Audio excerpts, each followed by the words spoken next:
Birthday cake তো তোমরা দেখেই নিয়েছো কতটা বড় আর কতটা সুন্দর, আমার তো ভীষণ ভালো লাগছিল। এইবার ছিল মেন কোর্সের পালা।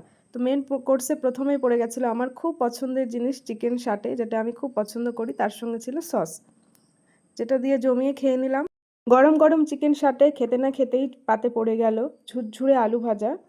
তারপরে চলে এলো কেক, যেই কেকটা কাটিং করা হয়েছিল সেই কেকটা।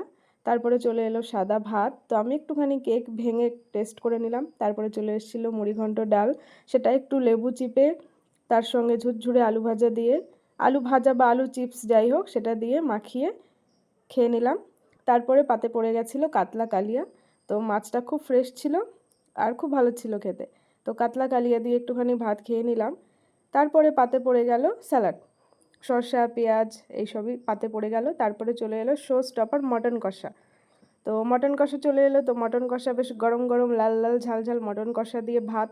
আমার তো মনে হয় ফ্রাইড রাইসের থেকে গরম ভাতের সঙ্গে এই মাংস খেতে আমার তো বেশি ভালো লাগে।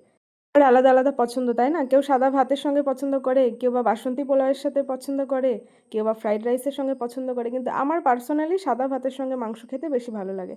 তারপরে চলে এসেছিলো আমের চাটনি, তার সঙ্গে ছিল পাঁপড়, রসগোল্লা ছিল যেটা আমি নিইনি, আর এই মালাই চমচমটা আমি নিয়েছিলাম। আর তারপরে লাস্টে ছিল হাজমলা আর আইসক্রিম।